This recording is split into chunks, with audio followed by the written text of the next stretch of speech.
Allahu Akbar! Sher Shah Jindabad!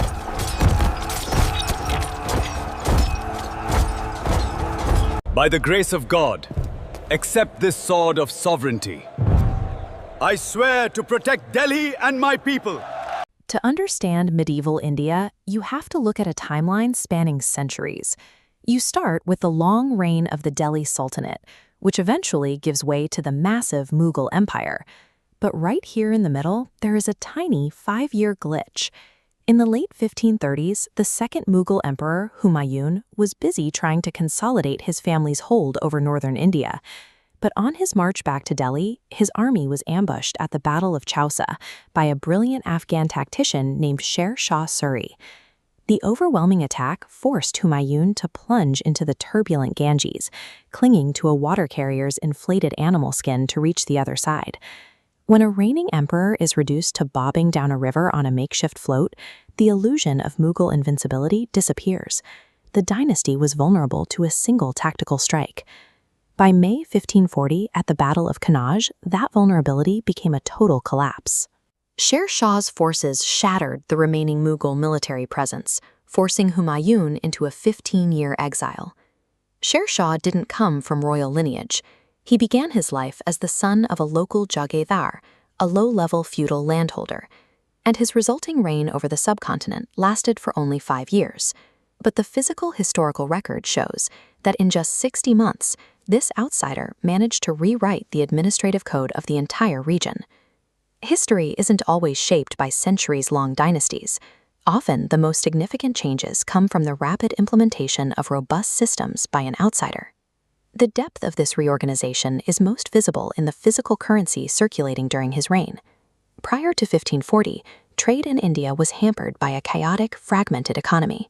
Different regions minted their own varying coins, making large-scale commerce a matter of constant, difficult calculation.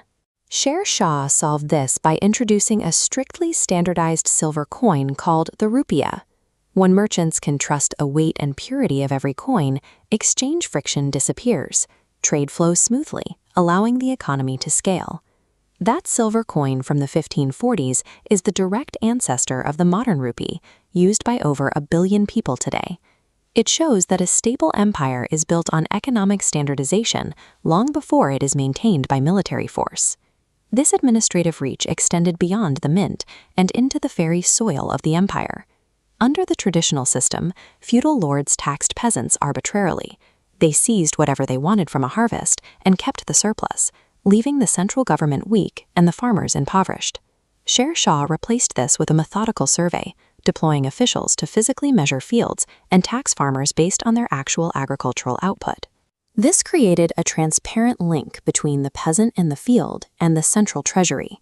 By bypassing the corrupt feudal middlemen, the state earned the loyalty of the farmers while doubling the wealth of the central government. The most enduring physical marks of this 5-year reign aren't found in books, but in the stone arteries that once connected the subcontinent. Sher Shah built vast road networks that linked the farthest corners of his empire, facilitating movement on a transcontinental scale. But his real innovation was the placement of sarais, secure rest houses, built at regular intervals along every paved route. These inns gave merchants a place to stay, but they also covertly functioned as police outposts and nodes for a rapid imperial postal system. Within these networks, he enforced a secular justice system. Whether a merchant was Hindu or Muslim, they could travel safely and without prejudice. Infrastructure and justice weren't just moral choices, they were calculated tools for maintaining absolute control over the territory. Sher Shah Suri's reign ended as abruptly as it began. He was killed in a sudden gunpowder explosion during a siege in 1545. Without his direct leadership, his empire fragmented. Within a decade, Humayun returned from exile, marched back into Delhi, and restored Mughal rule. It was Humayun's son, the Emperor Akbar, who would eventually be remembered as India's greatest unifier and administrator. But the historical records reveal a different story. Akbar's legendary success was built by taking the exact administrative blueprint Sher Shah left behind and scaling it across the empire. Victorious empires write the history books. They often claim credit for the innovations built by the very enemies they defeated. A standardized currency, exact land surveys, and a continental communication network. Shah Suri had only 5 years to implement these systems, compared to the 3 centuries of the Mughal dynasty. True legacy is not measured by the length of a reign, but by the efficiency and endurance of the administrative code left behind.